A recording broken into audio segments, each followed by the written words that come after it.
Não, eu também estou pregando em outros lugares. Por exemplo, se fosse o Deus que não quer que a gente prega, então a gente não pregaria em nenhum outro lugar. Lá, eu estou morando na 26 de setembro, como você sabe. Quando eu chego na congregação lá, eu já tenho oportunidade para pregar, tá entendendo? Outras congregações, outros ministérios, tá entendendo? E hoje, infelizmente, até caiu em contradição, porque quando eu estava conversando, aí falou que estava dando oportunidade só para quem frequentava escola bíblica. Eu falei, acabou de chegar uma menina aí que você deu oportunidade para ela, tá indo hoje. O primeiro dia da menina foi hoje. E ele já deu oportunidade, mas a culpa não é das pessoas que estão recebendo oportunidade. Infelizmente, é da acepção de pessoas. E vou ser sincero, a falta de comunhão com Deus também e obediência a Deus. Porque como eu falei pro Valber, falei, velho, tem gente que tá pregando, evangelizando, se consagrando. Deus não sabe disso, não, porque diz que as oportunidades é Deus que dá, né? Deus que escolhe. Não, não é Deus, é o homem que está escolhendo. Porque o Espírito Santo sabe quem está pregando, quem é sincero, quem não é, quem é verdadeiro, quem não é. Então o Espírito Santo fala com a pessoa, chama aquele, chama aquela, enfim. E eu falei com ele, Deus fala contigo, que é para você me chamar para pregar, mas você endurece o coração. Você tá entendendo? Você endurece. E não é de hoje não, e não é só ele também não, tá entendendo? Então se em outros lugares as portas estão abertas para pregar, porque onde a gente congrega não tem essa porta aberta. Porque se fosse Deus fechando a porta, você não pregaria em lugar nenhum. Aí tudo bem. Mas se outros lugares estão abrindo a porta para você pregar, por que onde a gente congrega não abre, varão? Você está entendendo? Então, tipo assim, eu vou frequentar a escola bíblica, eu vou participar de mocidade para me dar oportunidade? Não, isso também não, para mim, não serve. Entendeu? Não serve. Eu vou fazer alguma coisa só para ter algum tipo de vantagem. E também, a gente não prega no contexto de ser vantagem. A gente prega porque a gente tem uma mensagem de Deus. E Deus tem uma mensagem para dar para o povo. Então, assim, eu tenho tenho uma mensagem de Deus. Deus me deu a palavra dele, Deus me deu a revelação, Deus me deu inspiração para meditar sobre um assunto. Então, não é favor tá convidando quem Deus quer usar para pregar. Se Deus está te chamando para pregar no lugar, José, não é favor, é obrigação obedecer o que Deus está mandando. Seja quem está pregando, ou seja, é a pessoa que está convidando para pregar. Tá entendendo? Mas eu tô bem, tá entendendo? Mas, assim, para estar em escola bíblica, frequentando ali, realmente não cabe, tá entendendo? Não tem lugar para pessoa. No meu caso, não tem lugar para mim ali, varão. Não, tá entendendo? As pessoas podem pensar que eu não quero ir ou qualquer coisa, enfim. Né? Mas Deus sabe, o diabo sabe, pessoas mais próximas sabem. Tá entendendo? Não tem espaço, mano. Não tem espaço. Se fosse filho ali ou filha de um grande personagem, você pode ver, poxa. Eu acho que é Larissa o nome dela, né? Ela fala inglês. Filha do Cedric. A menina tá pregando lá direto. A Clícia, parente do Noé, não é tirano. Você vai entender o que eu tô falando. Mas Deus quer usar é homem, mano. Deus quer usar é macho para pregar. Deus quer usar é o sacerdote do lar. Deus usa a mulher quando não tem homem. Tá entendendo? Deus usa jumento quando o profeta está fora da posição. Deus usa criança quando não tem um adulto na posição. Agora, você pode ver, Deus abençoe, mas você pode ver que as maioria das oportunidades é para as meninas. Não tem homem não para pregar, não tem obreiros. Eu estou falando até em relação aos obreiros lá também. Não tem lá um pai de família, uma pessoa responsável para pregar, não. Todas as oportunidades é até para pregar, entendendo? Isso é até contra o evangelho, para ser sincero, é até contra a doutrina de Cristo. E não leve a mal o que eu vou dizer, você me entende. Por exemplo, o véu, entendendo? Tem um véu, Deus deu um véu para mulher usar, mano. As meninas tudo de cabelo curto, algumas com anelzinho de compromisso, coisa que não é nem doutrina de crente, e ganhando púlpito. Aí a pessoa ganha um púlpito porque tem um diploma secular, porque fala inglês. Olha os critérios que estão sendo escolhidos para poder pregar. Não são critérios conforme a doutrina de Cristo, mas conforme a doutrina do próprio homem. Então isso que é lamentável também. Mas eu estou firme, irmão. E eu vou lá dar glória a Deus e aleluia. Eu quero nem saber. Alô? Fala, meu amigo Wesley, boa noite, beleza? Rapaz, eu tava assistindo seu último vídeo no YouTube, você falando do irmãozinho lá, falando. das oportunidades, né, e tudo, da panelinha na igreja e tudo mais. Aí recebi esse vídeo aqui, vi também que seu cachorro é bem parecido com esse, né? Mandei, só por curiosidade. Mas e aí, tudo tranquilo?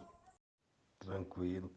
Mas essa cobra aí não devia ter veneno não, né, mano? Porque se fosse meu cachorro, eu ficava grilado, porque uma picada de uma cobra dessa venenosa já era o dog, né, mano? Mas o vídeo em si é top, né? Mas a mulher tá filmando ali tranquila, de boa, ou quem tá filmando, então eu acho que essa cobra aí não tinha veneno não. Porque tem cobra que tira as presas, né? Igual aqueles encantador, eles tiram a presa da cobra pra não ter perigo. Porque ela ficou muito tranquila, né, mano? Eu já fiquei, foi tenso, mano. Pensei que o cachorro ia morrer. O vídeo lá ficou legal, pô, no final assim ainda prega bacana, ficou muito bom. Bacana. É uma pena, né, meu amigo Wesley? É uma pena que essas coisas acontecem dentro da igreja, né? Mas isso não é só na sua, não, meu amigo. É em todas as igrejas. E quanto maior, pior, entendeu? Tem uma igrejinha aqui que um colega meu falou, estava comentando comigo por alto, que lá só quem dá os maiores dízimos é que tem oportunidade. Quem o dízimo é pequeno, não é nem enxergado dentro da igreja, entendeu? Então só quem tem algum cargo mesmo e tudo mais, só quem dá dízimo alto. Chegou na igreja e deu um dízimo alto, rapidão te colocam lá em cima. Chegou na igreja e seu dízimo é pequenininho ou você nem tem dízimo para dar, acabou, né? Nem enxergado. Massa, glória a Deus, mano. É verdade, né, Daniel? Essas acepção de pessoa aí, até o Senhor Jesus, ele sofreu com isso, né? Porque falava, ele é o filho de um carpinteiro, né? Ele é filho de uma família aí simples. Então, filho de Deus, eles não deram crédito, né? E, e hoje nós temos todas essas informações escritas. E ainda assim acontecem essas coisas, né? Tá tudo escrito na Bíblia. Às vezes ensina isso, ensina com a boca, mas as atitudes são diferentes, né? Mas isso, como tá lá no vídeo, não me desanima não, né? Porque, como eu acabei de falar, tudo já está escrito, né? Então, é melhor estar sendo injustiçado do que cometendo injustiça, entendeu? Então, você sempre vai estar em um dos dois lados. Dificilmente vai estar neutro. Então, você está cometendo injustiça com alguém, alguém está cometendo injustiça com você, né? E a Bíblia diz que se a gente sofrer, qualquer sentido da vida, né? Por fazer o que é certo, isso é agradável a Deus, né? Porque sofrer por fazer o que é errado é merecedor, né? É normal, mas você sofreu uma injustiça por ser justo, então isso é agradável a Deus, né? Então, quando Cristo estava sofrendo injustiça por causa dos nossos pecados, Deus estava se agradando de Jesus. E quanto mais alguém sofrer injustiça aqui por causa do reino de Deus, maior vai ser a recompensa lá. Beleza? E por isso que Jesus falou: não ajuntai tesouro na terra, mas ajuntai tesouros no céu. Porque Cristo vai governar nessa terra, né? Então, ele vai dar autoridade e poder para os seus fiéis. E quanto mais a pessoa sofreu aqui por Cristo, mais vai ter autoridade no reino de Cristo. E a autoridade no reino de Cristo não é passageira. Tem um dia que a pessoa pode ser chefe e no outro dia não ser mais. Pode colocar outro, né, no lugar. A pessoa adoece, a pessoa falece. Mas no reinado de Cristo não, mano. A autoridade que Deus vai dar para os seus fiéis, ela é para sempre. Deus vai botar cada servo dele fiel para ter determinada autoridade em certa situação. E é uma autoridade, uma exaltação que não tem fim. Então, por Cristo, vale a pena ser humilhado aqui. Porque quando chegar lá, Deus vai recompensar essa humilhação que cada um dos servos dele passou aqui. Então isso faz parte, né? E a gente usa isso para buscar fortalecer outros, né? Porque às vezes a gente passa situação, Daniel, é difícil, Não é nem porque a gente pecou, mano. Deus está permitindo a gente passar aquilo para poder ajudar outros que vão passar pela mesma situação e a gente poder ajudar essas pessoas também. Então, Jesus passou tudo que ele passou para que ele mesmo pudesse nos animar. Não só falando, mas falando, não, eu já passei isso e eu venci. Jesus falou assim, no mundo tereis aflições, mas tem de bom ânimo. Eu venci o mundo, disse o Senhor Jesus, né? Então é confiar em Deus. Tudo se baseia em confiar em Deus.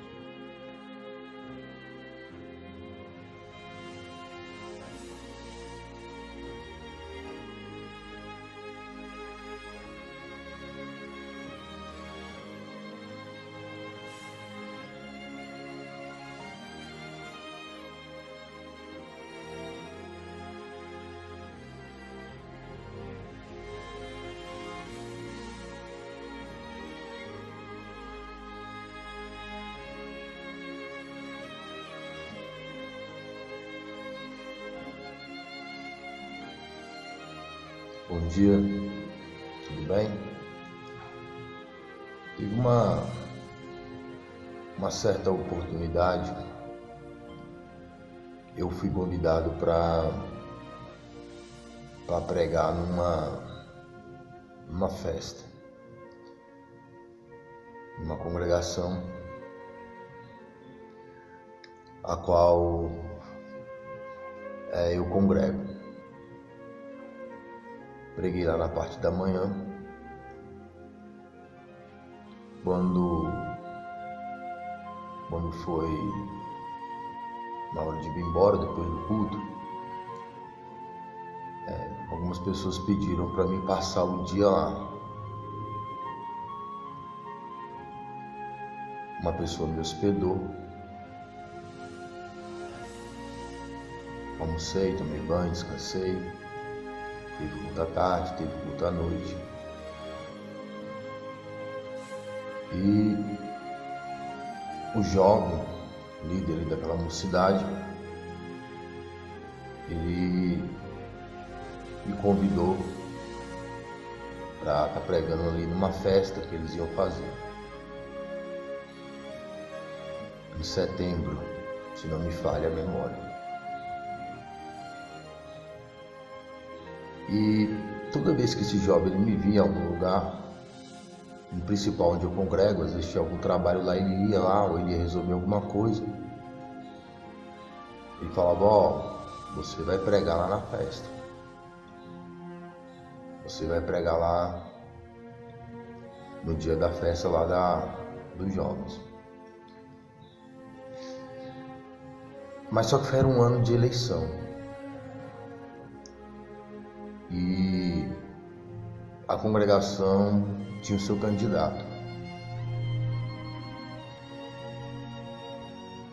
Quando chegou o dia da festa, um dos pregadores era o líder da mocidade, da Almadeb, e o outro era o candidato escolhido pelo ministério.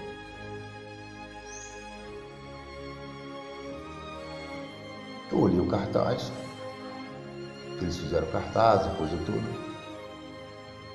Esse que não é o dia da festa que o rapaz falou que eu ia pregar? Enfim, colocaram o líder, mas colocaram o candidato à congregação.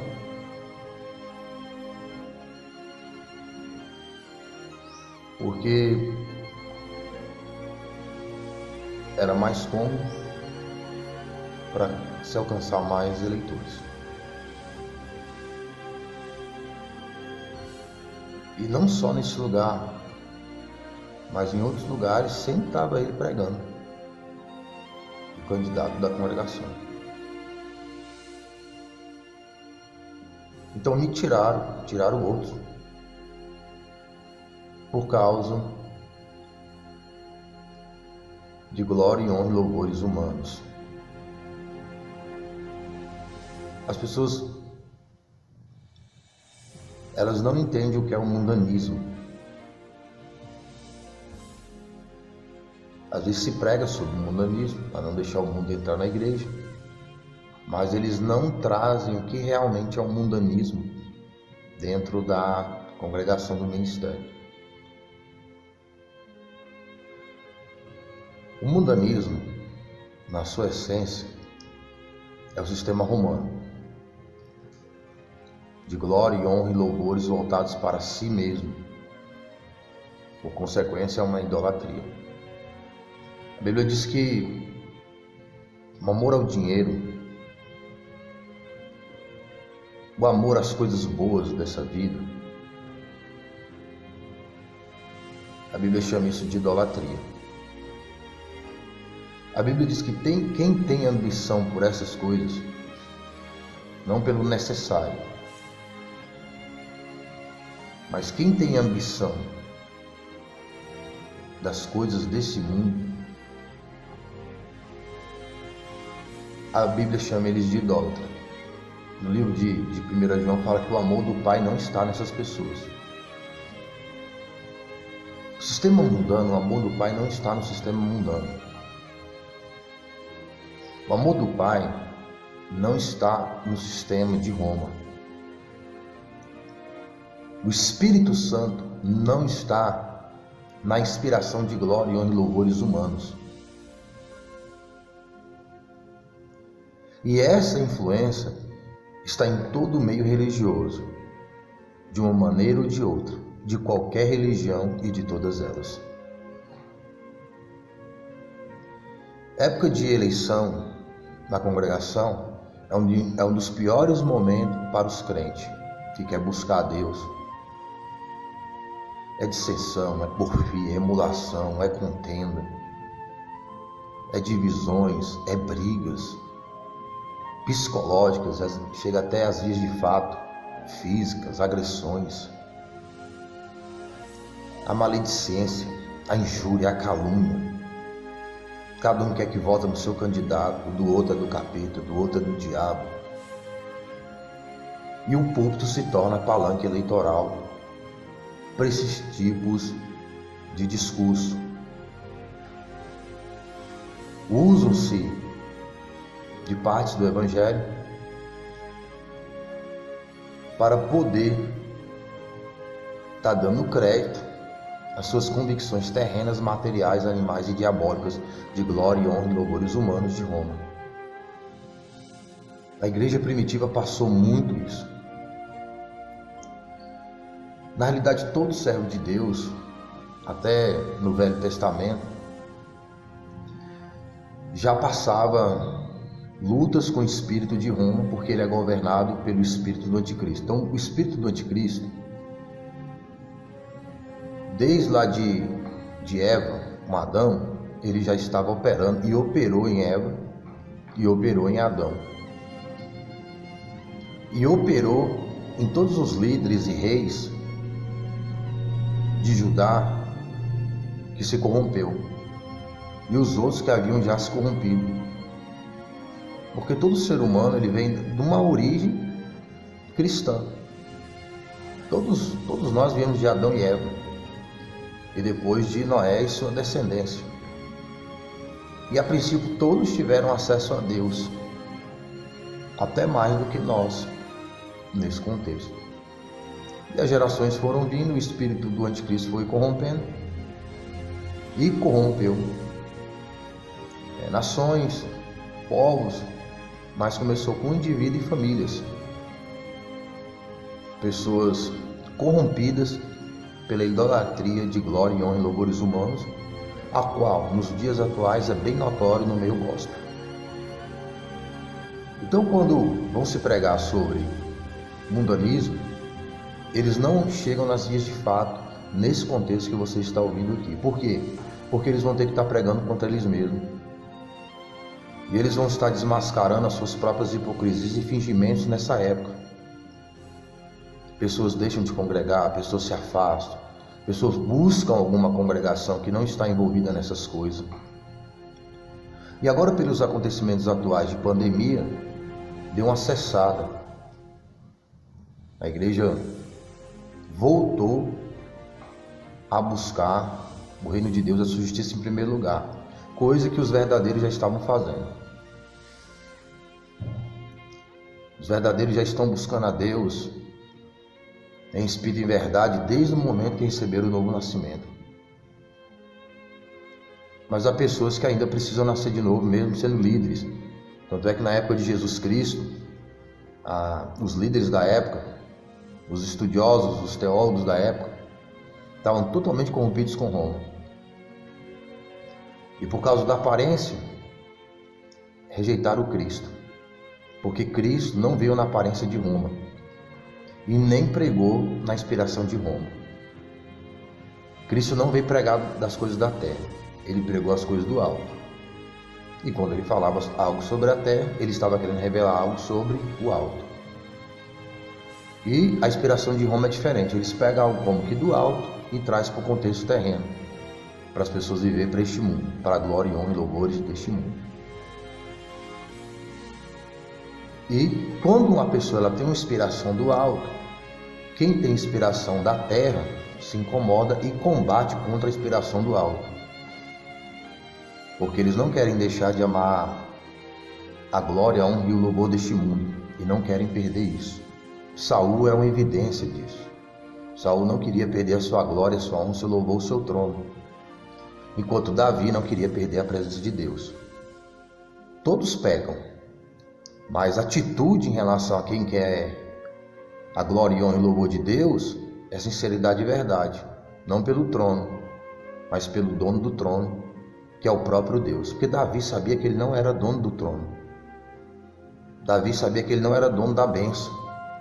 Ele podia ter qualquer bênção na vida dele, mas ele sabia que nada daquilo era dele. Tudo era de Deus. Tudo é para ele e por ele. São todas as coisas. Saul, ele já não queria perder o trono, a coroa, e queria que a sua descendência ficasse reinando ali naquele trono depois que ele partisse. E assim também é hoje dentro das congregações e denominações. Pessoas que assumem um cargo, depois é o filho, é o neto, não sai daquela família ali.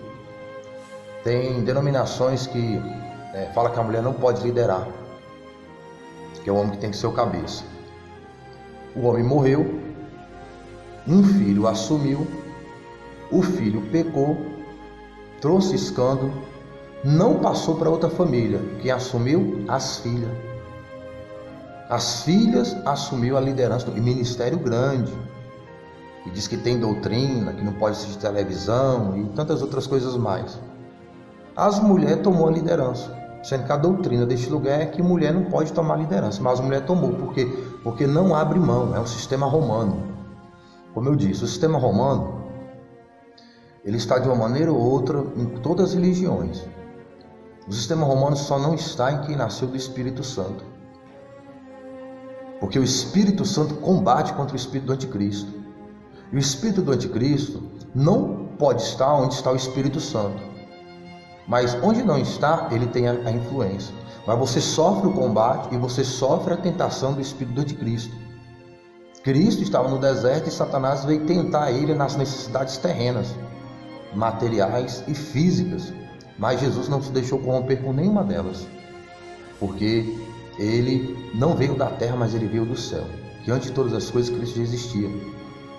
Cristo é Deus no Pai e no Espírito Santo. E se materializou de uma forma visível, humana.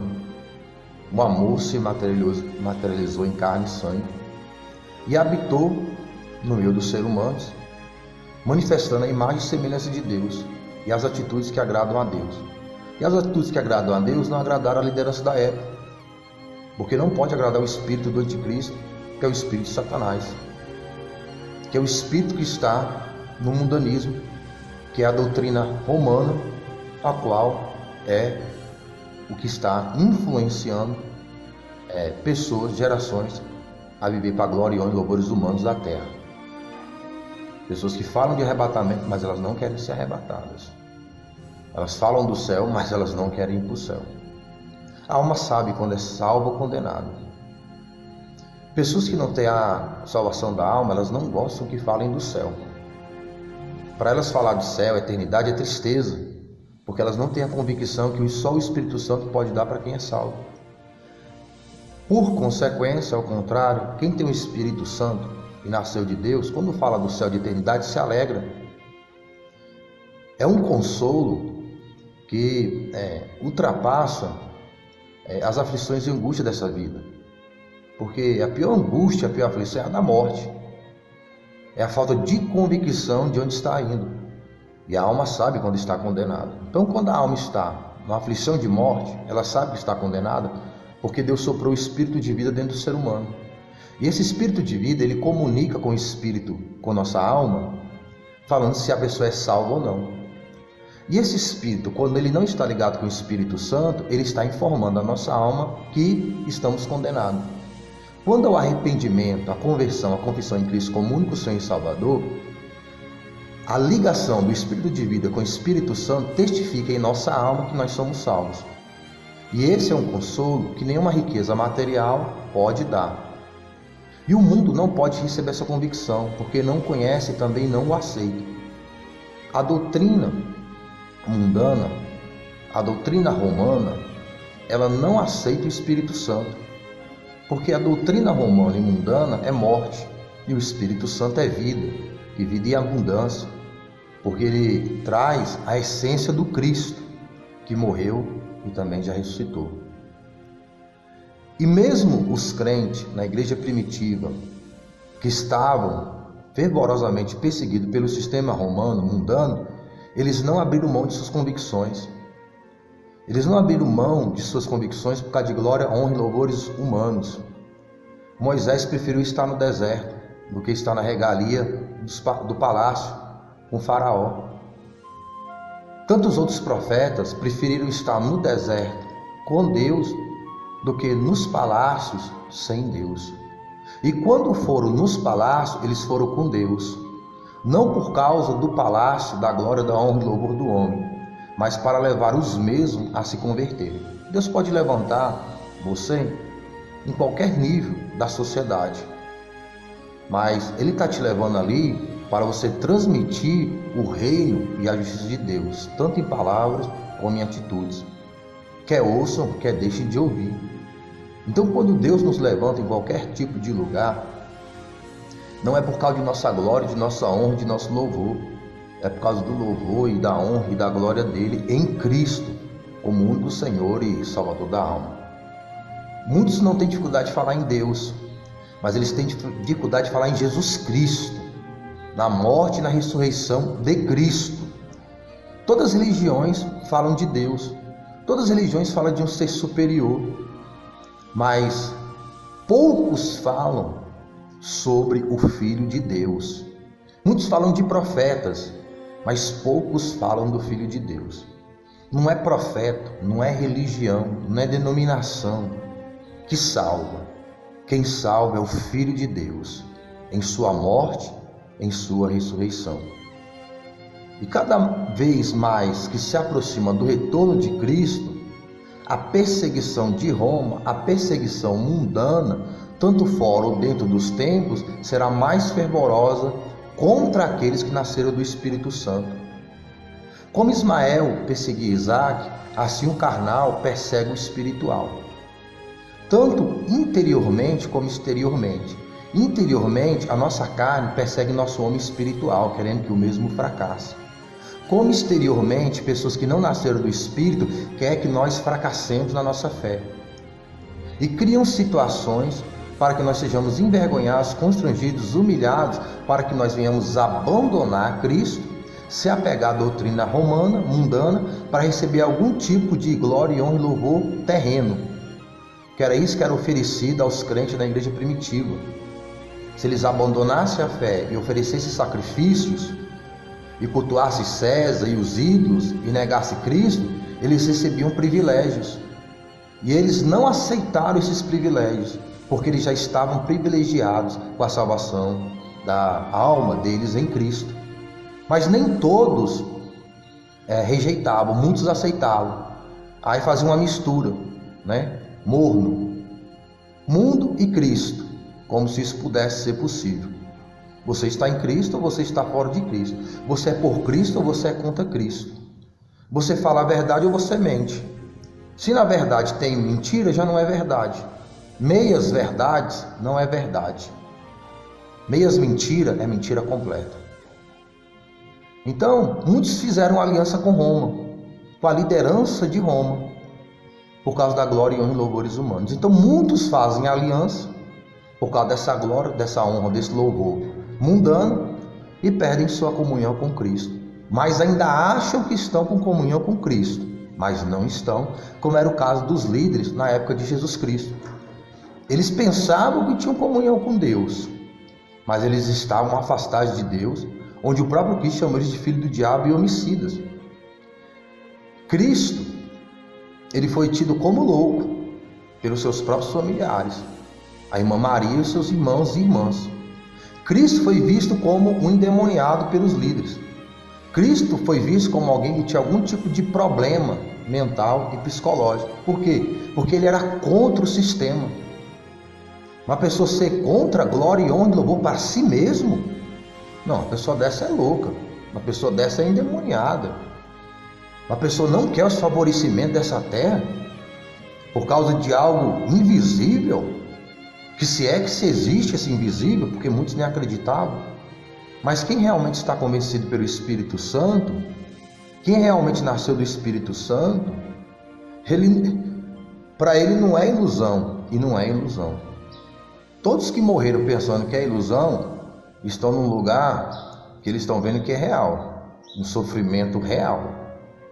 Porque quando se passa para a eternidade, ali as pessoas vão ver o que realmente é realidade. Essas glórias aqui, essas honras, esses louvores humanos e terrenos, eles são todos ilusões, porque eles passarão, e eles estão passando neste momento. Mas o reino de Deus e a justiça de Deus é para sempre. Antes do mundo existir, antes das coisas visíveis existir, o reino de Deus, a justiça de Deus já existia. Muitos anos antes das galáxias serem formadas, Deus já existia. E mesmo quando a terra passar e toda a sua glória e honra e louvor, Deus ainda continuará existindo. O reino de Deus continuará existindo. E os salvos de Deus também sempre continuarão a existir. Nós estávamos com Deus no princípio do mundo. Nós estamos com Deus agora e nós estaremos com Deus sempre. Porque a nossa confiança não está em glória, em honra e louvores dessa terra, mas em louvor e honra e glória em Cristo, no arrebatamento que Cristo proporcionará o resgate dos fiéis deste mundo que está em decadência, ainda ficará em uma decadência maior em todos os aspectos de contexto, de realidade, de existência, seja geográfico, seja físico, seja político, seja religioso. Se com a presença do Espírito Santo já se tem tanta tragédia espiritual, política, com a retirada do único motivo de Deus não permitir coisa pior é o povo dele aqui na terra.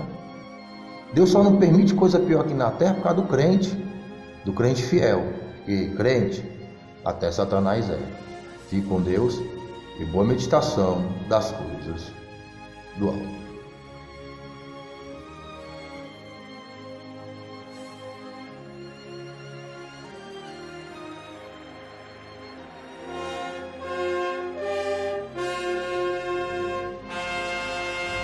Na época de Nero, surgiu a primeira perseguição aos cristãos em Roma no ano 67. Este imperador reinou pelo espaço de 5 anos de uma maneira tolerável, mas logo depois se deixou levar pelos seus próprios desejos de poder e grandeza e deu liberdade ao maior desenfreio e às mais terríveis barbaridades. Matou a sua própria mãe, esposas, tutores e senadores. Entre outros caprichos diabólicos, ordenou que a cidade de Roma fosse incendiada, ordem que foi cumprida pelos seus oficiais, guardas e servos. Este terrível incêndio durou 6 dias e 7 noites. 10 dos 14 bairros da cidade foram devorados pelo fogo. Milhares de pessoas pereceram nas chamas, se sufocaram com a fumaça ou foram sepultados sob as ruínas. Quando Nero descobriu que sua conduta era intensamente censurada e que era objeto de um profundo ódio, decidiu então culpar os cristãos, aproveitando a oportunidade para excusar-se e, ao mesmo tempo em que enchia seu olhar com as novas crueldades. Eu assim proclamo que a culpa do incêndio de nossa amada cidade é da seita ilegal que se diz chamar cristã. Exterminarei esses criminosos de uma forma equivalente à enormidade do seu crime. A sua punição será um aviso, o espetáculo do horror.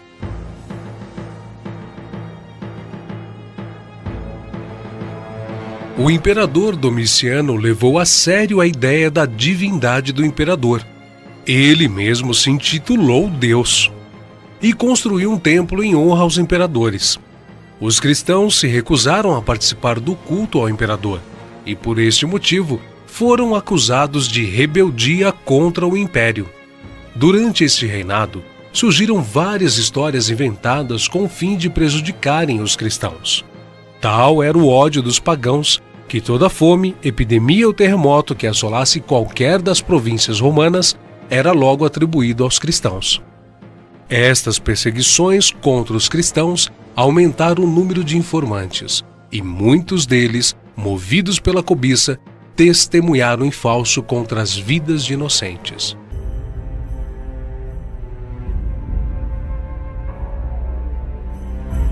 Trajano, apesar de manter a mesma política de seus antecessores, foi contudo mais brando para com os cristãos. Mesmo o cristianismo sendo considerado religião ilícita e uma ameaça ao Estado, Trajano criou uma lei sob a qual os cristãos viveram inseguros durante quase 200 anos. Os cristãos não deveriam ser procurados, mas se fossem denunciados e suas culpas comprovadas, deveriam ser punidos. Isso quer dizer que não era crime ser cristão, mas se fosse denunciado, passaria a ser um criminoso. As denúncias poderiam surgir por inveja, cobiça de patrimônio, vingança pessoal, traição e o mais terrível, por ocasião das grandes festas, quando se necessitavam de mais vítimas para os espetáculos nas arenas.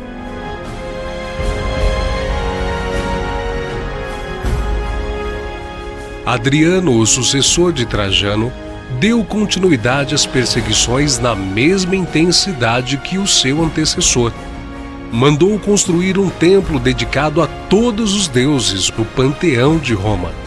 Durante o reinado de Adriano, muitos foram crucificados no Monte Ararat, na Armênia, coroados de espinhos, sendo traspassados com lanças em imitação da paixão de Cristo.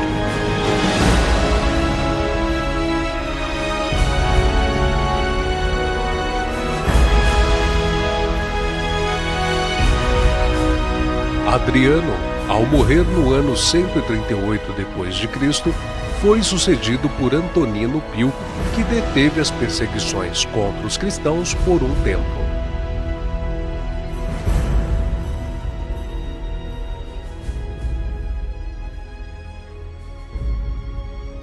Marco Aurélio subiu ao trono no ano 161 da era cristã.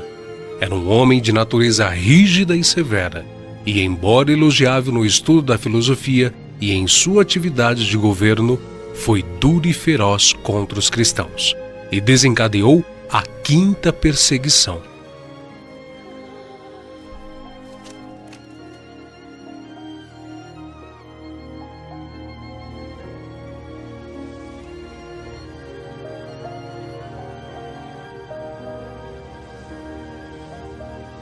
As perseguições produziram uma igreja pura, pois conservava afastados todos aqueles que não eram sinceros em sua confissão de fé.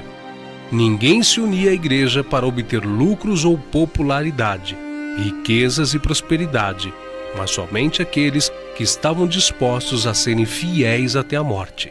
Se tornavam, então, publicamente seguidores de Jesus Cristo. Onde quer que procurassem refúgio, os seguidores de Cristo eram caçados como animais, eram forçados a procurar esconderijo nos lugares desolados e solitários. A primitiva igreja em Roma poderia ser chamada com razão de Igreja das Catacumbas. Sob a mais atroz perseguição, esses cristãos se conservaram incontaminados em sua fé, privados de todo conforto, excluídos da luz do sol, tendo lar no seio da terra, obscuro mas amigo, não faziam queixa alguma. Provações e perseguições não eram senão passos que os levavam para mais perto de seu descanso e recompensa. Existem várias catacumbas em Roma. Em sua extensão, os arqueólogos já descobriram mais de 1000 quilômetros de galerias, e ainda existem muitas outras. Estas galerias têm uma altura de 2 metros e uma largura aproximada de 1 metro a 1,5 metros, e contém a cada lado várias fileiras de recessos longos, baixos ou horizontais, um acima de outro, ao modo de beliches de barco. Nesses espaços eram colocados os cadáveres e eram bem fechados com uma simples lápide de mármore, ou com várias lajes de terra cozida. Em vários desses sepulcros há gravados nomes e símbolos. Os mais frequentes símbolos cristãos nas paredes das catacumbas são o pastor com o cordeiro em seus ombros, âncoras, coroas, videiras e o peixe. Também nas regiões da Capadócia, na Turquia, os cristãos se refugiavam em cavernas cavadas nas rochas vulcânicas. Ali, viviam milhares deles escondidos dos soldados romanos em cidades subterrâneas.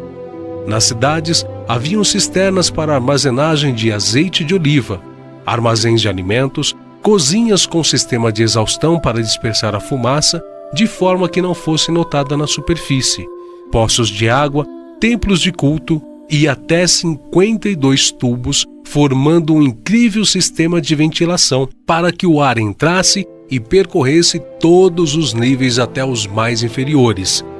Lá dentro eles nunca sabiam quando era noite ou dia, e as entradas eram protegidas com pesadas portas redondas de pedra. Durante muitos anos, os cristãos usaram estes túneis e suportaram enormes sofrimentos para preservarem a sua fé.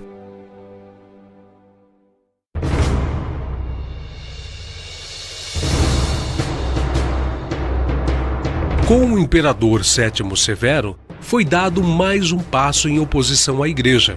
O avanço do cristianismo alarmava os pagãos e reavivaram a mofada calúnia de imputar aos cristãos as desgraças acidentais que sobrevinham.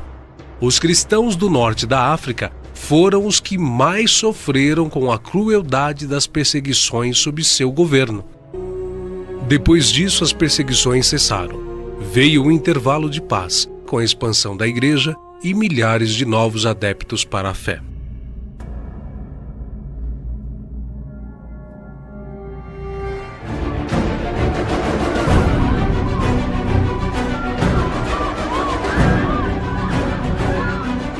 Mas o tempo de paz e crescimento para o cristianismo não duraria muito. Com os imperadores Décio e Valeriano, o nível de perseguição cresceu com grande ímpeto. Se anteriormente a igreja era vista como irritante e incômoda, agora ela era encarada como uma ameaça real que precisava ser eliminada. Assim, entramos no período da primeira perseguição oficial a nível imperial. Os cristãos não tinham o direito de se encontrarem para realizarem o culto e eram ameaçados de morte caso o fizessem. Os líderes eram o alvo. A estratégia era eliminá-los para que os seguidores caíssem. Vários deles foram executados.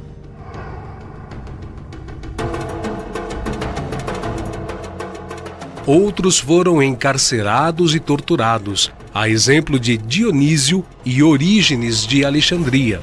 Houve um número incontável de cristãos martirizados durante essas duas perseguições. Haviam poucos lugares onde a perseguição não estava na moda. A África e Alexandria, em especial, poderiam ser chamadas de Escola dos Mártires. Os cristãos tinham que se apresentar ao imperador para comunicar-lhe a religião. Quem renunciava e sacrificava aos deuses recebia então um certificado. Quem não renunciava era considerado criminoso e conduzidos às prisões e sujeito às mais horrorosas torturas. Neste período, muitos cristãos tiveram que fugir de casa e procurar refúgio em outros países, em lugares ermos, em praias, em grutas, nas montanhas ou em cavernas, padecendo grande necessidade depois de deixarem famílias, pais, mães, cônjuges, filhos e amigos, além do conforto, honra, prosperidade, paz e bens materiais que até então possuíam. Quando, pois, vos perseguirem nesta cidade, fugi para outra.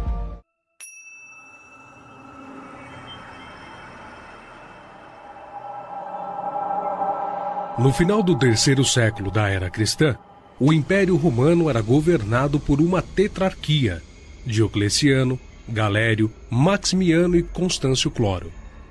Os 4 eram considerados imperadores, mas Diocleciano era o maior. Galério, estimulado por sua mãe, uma fanática pagã, incitou o imperador para que se iniciasse uma perseguição contra os cristãos. Diocleciano, instigado por Galério, moveu então uma feroz perseguição contra os cristãos. Foram publicados editos que decretavam que cristãos com cargos públicos deveriam ser caçados. Toda acusação contra os cristãos deveriam ser recebidas. Eles deveriam ser torturados até a morte, caso não sacrificassem em honra do imperador. Suas escrituras deveriam ser confiscadas e queimadas. Suas igrejas deveriam ser destruídas. Seus direitos civis de cristãos deveriam ser negados. Líderes de igrejas deveriam ser presos e levados ao sacrifício para os deuses.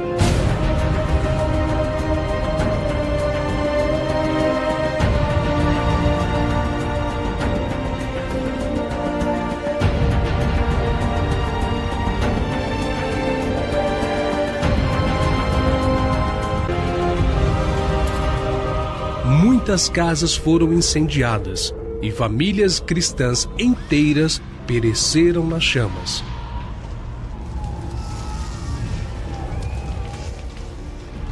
Toda a população do império foi obrigada a oferecer sacrifício aos deuses, incluindo a imagem do próprio imperador, sob pena de morte e trabalhos forçados nas minas, quem não o fizesse.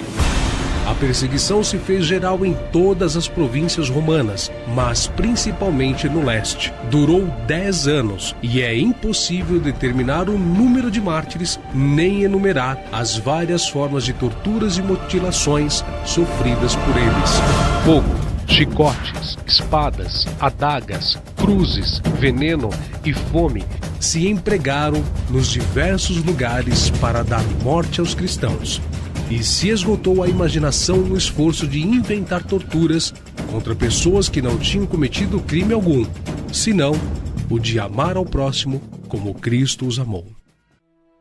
Cansado de tudo, pouco antes de morrer, fraco e doente, o próprio Galério, instigado, emitiu o Edito de Tolerância. Os cristãos poderiam existir novamente e poderiam fixar suas casas de reunião, e toda a comunidade poderia sobreviver em qualquer lugar sem prejuízo algum.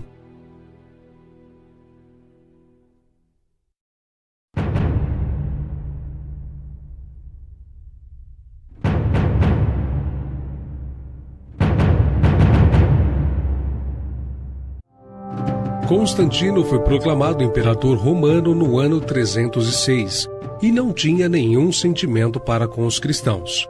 Sempre adorou o deus Sol romano Apolo, mas suas ideias sobre o cristianismo iriam mudar. Em uma de suas batalhas, ocorreu que, chegando próximo ao local de conflito, percebeu que tinha feito um erro de cálculo e estava em desvantagem na batalha. Então, o exército sentiu-se sem esperanças e perto da derrota, quando, de repente, Constantino se surpreendeu por uma luz no céu.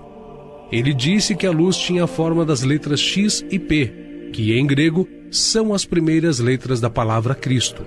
Abaixo do símbolo reluzente estava escrito: sob este sinal vencerás. Constantino interpretou este sinal como vindo de Jesus Cristo.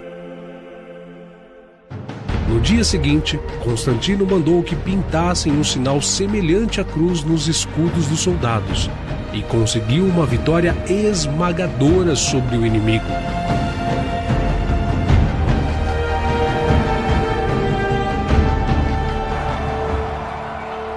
A partir de então, Constantino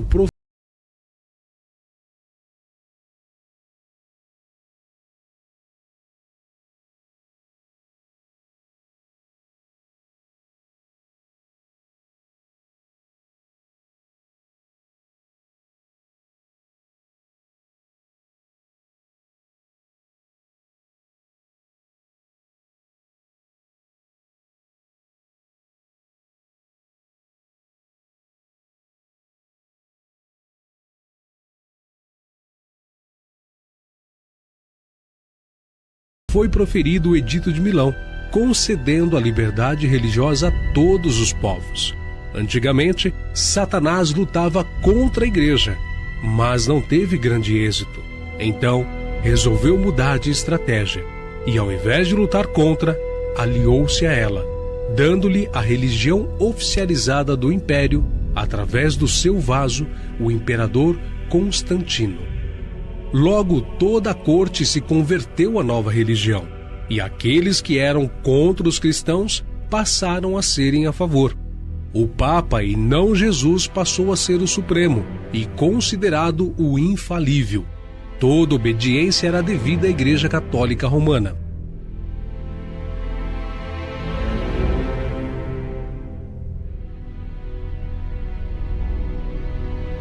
Com a entrada de Constantino, a igreja primitiva perdeu a sua identidade.